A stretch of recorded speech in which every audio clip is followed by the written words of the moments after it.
my name is KitaDollx. Welcome to my channel. Today, I'm going to be looking at the Stardew Valley fish ponds and my personal choices for my top 10, actually top 25 fish to keep on your farm.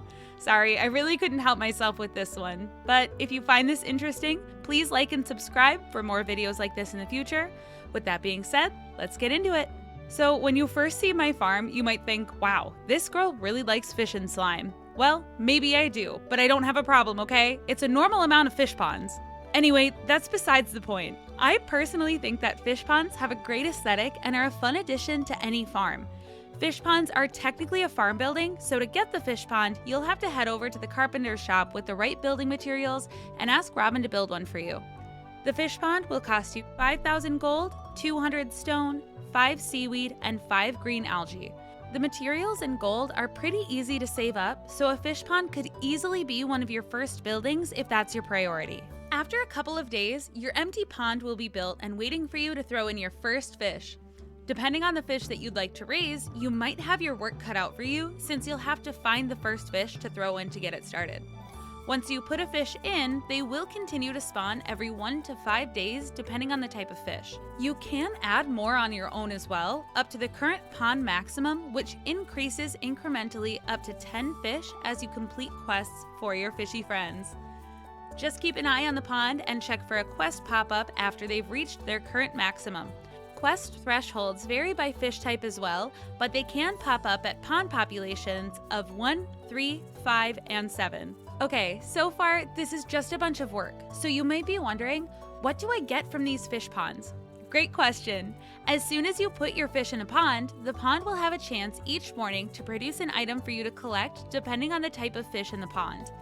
The item type, quantity, and chance to produce items generally increases with the pond population. So, what fish are the best ones to keep in your fish ponds? Well, it turns out that I have some thoughts on this. I wasn't going too crazy on the math with these, but my staff of scientists couldn't help themselves. There's obviously more to a fish pond than just cold, hard gold output, but it's nice to have the data for comparison. In fact, fish ponds aren't really that great for money regardless of the fish that you pick, so in the end, I hope that you pick the fish that you like and not the best fish to earn money. Anyway, for gold per day, we're going to assume that we have the artisan profession to get a boost on our processed roe, and we'll also assume the other outputs like slime and eggs are processed, and geodes and golden coconuts are cracked opens and the content sold where it makes sense. The calculations are based on a fully populated pond with 10 fish. We also add in the sale of fish from the pond corresponding to their rate of reproduction. Other criteria that we'll take into account are the pond and fish aesthetics and the usefulness of the secondary fish products. Yes, some of these are going to be a bit subjective. All right, so with that out of the way, let's get into the list. Number 25, wood skip. First up, the wood skip can be caught in the secret woods. It firmly holds the coveted position of the most wood-themed fish in all of Stardew Valley, both in its name and in its produce. The wood skip puts out some handy crafting resources that are probably worth more to you than their sell prices, and the tree seeds they make might just be what you need for crafting extra mystic trees from the 1.6 update.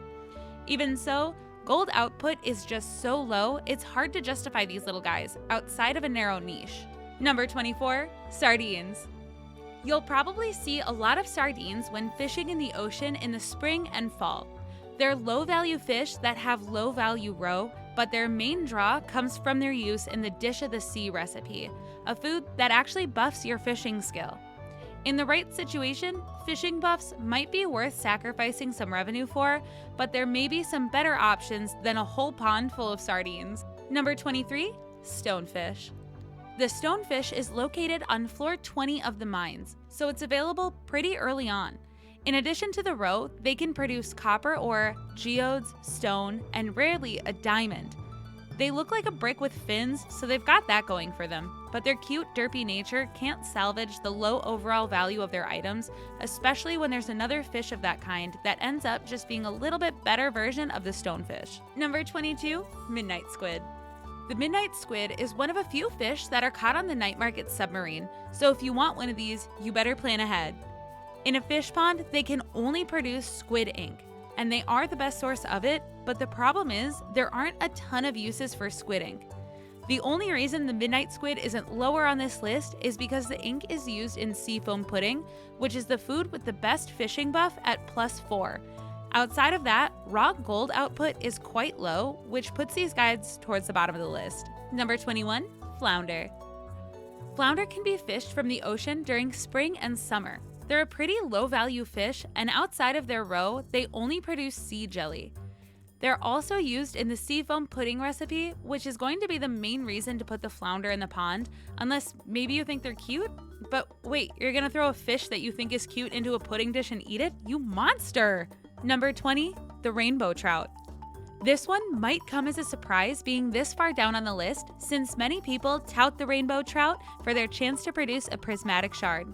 However, with a 0.09% chance, don't expect to get one anytime soon. The chance is so low that there's even another fish on this list that will be more likely to get you a prismatic shard. They do also produce rainbow shells, which have their uses, but unless you're going ham dyeing your clothes on the sewing machine, you probably will get everything that you need from beach foraging as long as you don't sell them off. Otherwise, the value of the rainbow trout and their roe is mediocre and probably not worth the prismatic shard lottery. If you do want to try your luck anyway, these guys can be found in the river and mountain lake during summer. Number 19, sandfish. The sandfish is the first desert fish on the list. It also is the first fish on the list that cracks 300 gold per day, so it's not doing too bad. The sell price for the sandfish and its roe aren't that impressive on its own, but it can produce up to 3 roe each day, so it makes up for things in volume. The only other item produced in the pond is cactus seeds. Cactus seeds also sell for 0 gold, so unless you plan to plant them, it's not much of a bonus. Number 17 and 18, catfish and pufferfish. On rainy days, the catfish can be caught in the river, secret woods, and the witch's swamp, while on sunny days, the pufferfish can be caught in the ocean during summer. These two have the same price for both fish and roe, and neither of them produce anything other than roe. Because of that, there really isn't that much to say about them. They'll make okay money, but otherwise, the only thing that they've got going for them is being loved gifts for Willie and Abigail, respectively. Number 16, sea cucumber. These cute little yellow guys are fished up from the ocean in fall and winter. They only produce relatively low-valued roe, but they are the main ingredient used in the Lucky Lunch, which is a handy food that gives a +3 buff to luck. Luck buffs can be pretty helpful in Stardew Valley, so this might be enough reason on its own to throw some guys in a pond. Otherwise, there isn't too much to write home about, although you might be able to learn about some of the more stimulating uses for the sea cucumber by talking to Haley. Number 15, octopus. The octopus is a stinky little ocean boy that can be caught in summer. This non-fish fish produces roe and omnigeodes. Remember how I mentioned earlier that there was a fish on the list that was a better source of prismatic shards than the rainbow trout? Well, that fish is actually an octopus. With a full pond, you're gonna average about 0.36 omnigeodes per day from these guys. Each omnigeode has a 0.4% chance to contain a prismatic shard.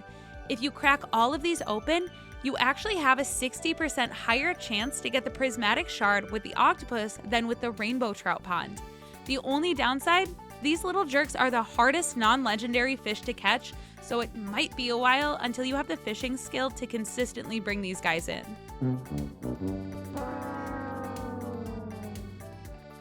Number 14, the midnight carp.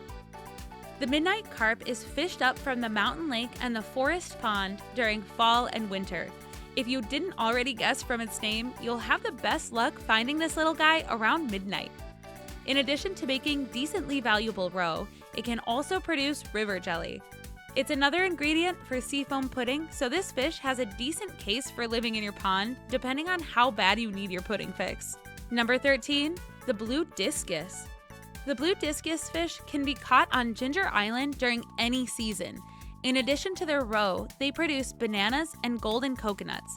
Between the processed roe and bananas, you might get some decent cash, but there are some nice items that can be found in the golden coconuts as well, including banana saplings, pineapple seeds, and even iridium ore. Overall, a solid choice, but you will have to wait until you get to Ginger Island before you can pick these guys up. Number 12, the lionfish. Another Ginger Island catch, the lionfish is another solid fish pond choice. In addition to the roe, they can produce taro tubers and tiger slime eggs. For the calculations, taro tubers were sold as is, but if you're willing to plant these and process the taro roots, expect the profits to go up as well. The tiger slime eggs actually have a pretty surprising 1.9% chance to be produced, so a random 8,000 gold profit is not out of the question.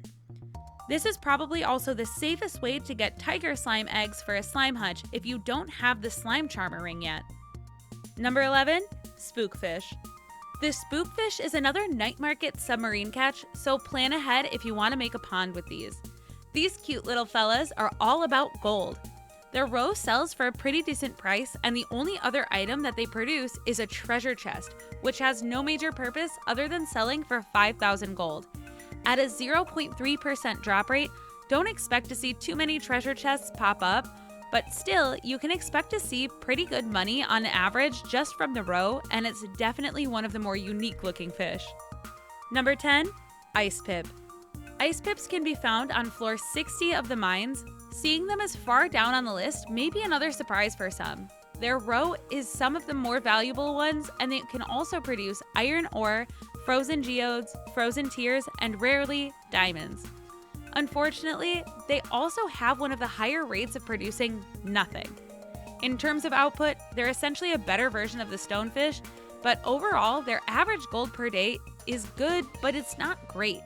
And like the stonefish, the other unique items they produce can be mined pretty consistently and easily. Number 9, scorpion carp. The scorpion carp is the second desert fish on this list, and it's very similar to the other. In fact, it's basically just a more valuable version of the sandfish. They can both produce multiple roe, which is why the scorpion carp is the first fish on this list to pass the 500 average gold per day mark. Like the sandfish, it can also produce cactus seeds, so again, if you don't plant them, they're not going to net you any extra gold. Is it just me, or does this guy look extra derpy? Bonus points for that. Number 8, stingray. The stingray is another Ginger Island fish, and a lot of its appeal comes from the Ginger Island specific items that it can produce. In addition to roe, they produce magma caps, cinder shards, dragon teeth, and battery packs. The magma caps, cinder shards, and dragon teeth are all valuable items that come from the volcano dungeon. Cinder shards are used in the forge to upgrade equipment, and the dragon's teeth have a variety of uses, including island warp totems, the island obelisk, the mini forge, and trading for banana saplings at the island trader. You might need quite a few of these to get anything that you want, so a stingray fish pond could be a really good way to help build up some of those supplies without having to go to the volcano. Number 7, slimejack. The slimejack is a very unique fish that can only be found in the mutant bug layer. In the fish pond, they produce roe, green algae, slime, and green slime eggs, none of which make a ton of gold, so why is the slimejack so high on our list? Aesthetics! They get a big bonus in my book for being the only fish that can change the color of the water in the fish pond to a shade of green. This look is so unique and makes such a good combination with the slime hutch for both looks and the products that they make. Number 6, tiger trout. The tiger trout might come as a bit of surprise for some. It was kind of off my radar before researching for this list, but there are definitely some unique aspects to like about the tiger trout. They can be caught in the river in fall and winter. Seems normal so far, right? Well, the tiger trout in Stardew Valley, just like the real world, cannot reproduce. This means that you will need to fill the entire pond with fish that you've caught, and you won't be able to get any additional gold from selling fish out of your pond as they reproduce. On the flip side, there are no quests that need to be completed for the fish pond, so you can immediately fill it up to its capacity of 10. Despite this, how did tiger trout make it to number 6? They only produce roe, but they have a very high chance of producing 2 roe each day. Their roe is middle of the road for value, but since they usually end up with about double the roe of many other fish, the average gold per day is pretty high. Since they can't reproduce, there's no need to worry about harvesting and selling fish from the pond. They're probably the simplest fish to tend while reaching their maximum earning potential. Number 5, void salmon. The void salmon lives exclusively in the Witch's Swamp, but because of this, it can be caught all year round once you've unlocked the swamp. The roe prices are nothing to write home about, but they can also produce 10 void essence at a time and the occasional void egg. These can be turned into void mayonnaise for some extra cash. All told, void salmon are on par with the tiger trout for average gold per day, but there's one thing that really makes them stand out. Like the slimejack, void salmon have their own unique color schemes, but in this case, the pond water turns a deep purple. This is a very cool look on the farm, and unlike the slimejack, it's backed up by a fish that also has some pretty good earning potential. Number 4, super cucumber. One of my go-to fish ponds is always the super cucumber. Like their yellow cousins, these not exactly fish live in the ocean and can be caught in summer and fall. They have pretty valuable roe, but they can also produce iridium ore and amethyst. Until you get to Skull Cavern, these can be a pretty great way to slowly build up iridium supplies, which are pretty hard to come by early game. You'll need a lot to upgrade your tools and make some of the best equipment in the game, so getting iridium early is super helpful. Amethysts are not the best moneymakers, but at the worst, you'll have plenty of snacks to feed Abigail. Super cucumbers are not the easiest fish to catch, but they're definitely doable in your first summer, so you can start a fish pond with these pretty early on. Those reasons alone make super cucumbers a great choice, but here's some icing for that cake. Super cucumbers also change the water color in their ponds to a light purple, so you'll get another unique aesthetic that looks great on your farm, regardless of the output. Number 3, sturgeon. The sturgeon is a classic, and probably a lot of you saw this one coming at some point. They're residents of the mountain lake and can be caught in summer and winter. Sturgeon fish ponds only produce roe, but you can get up to 2 per day. What makes sturgeon roe special is that when processed in a preserves jar, instead of a standard aged roe, we get caviar, which cranks the sell price up to 700 gold with the artisan profession, instead of that standard 2 times scalar for a roe. This gives sturgeons the 3rd highest average gold per day of all of the fish ponds. 1 caviar is also a donation option for the missing bundle once the community center is complete, so it's not a bad idea to get at least 1 sturgeon pond going at some point during your playthrough. Overall, it's a pretty simple and very profitable fish to keep in a pond and definitely a solid choice. Number 2, blobfish. Okay, in all honesty, I love blobfish in Stardew Valley and in the real world, but as you see, their number 2 ranking is independent of my bias. It makes sense that these deep sea dwellers can only be caught in the night market submarine, so you're gonna have to plan ahead and make sure that you don't miss out on your chance to get one of these little guys, or you'll be waiting a long time before you get another shot. Blobfish are both expensive fish and have expensive roe, even beating out caviar when it's aged. They can also produce up to 2 roe per day, so we're already talking pretty good money. Blobfish also have a 1.9% chance to make a pearl and another 1.9% chance to make farm totems. This is actually a pretty high probability for pearls, considering that they're generally pretty rare and worth 2,500 gold. Overall, they make the 2nd most of all of the fish ponds, and who could ever say no to a face like that? Coming in that number 1 spot, we have the lava eel. Lava eels will likely be first encountered on floor 100 of the mine. You'll know that you have the right floor by the big lava pool. That is lava, right? How does our fishing line survive that? Anyway, I digress. By default, they have a low chance of ever actually being hooked, and when you do, they will be one of the most difficult non-legendary fish to reel in right after the octopus. However, the lava eel is number 1 on this list for good reason, so hopefully you'll agree with me that it's worth the trouble. The lava eel is the most expensive non-legendary fish in the game, and it also has the most expensive aged roe, beating caviar by over 50%. The pond can produce up to 3 roe per day, as well as gold ore, cave jelly, spicy eel food, and up to 10 magma geodes. All of this makes lava eels the best moneymaker of all of the fish ponds, edging out the blobfish. But wait, there's more. You know how lava eels like to swim in lava? Well, they're another fish in Stardew Valley that changes the water of their fish pond, in this case to a lava red color. These look awesome on the farm and really stand out against the greenery in the growing seasons or the snow in the winter. I just love that I can play around with all of these colors. All right, friends, that wraps up our top 25 fish ponds for Stardew Valley. As always, I want to know what you guys think. Do you agree with me? Do you disagree? Did I miss something that you guys think makes fish ponds great? Also, what's your favorite fish pond? If you made it to the end, thank you so much for watching. If you enjoyed the video or learned something new, please give it a like and subscribe, or come say hello to me over on Twitch. Until next time, goodbye.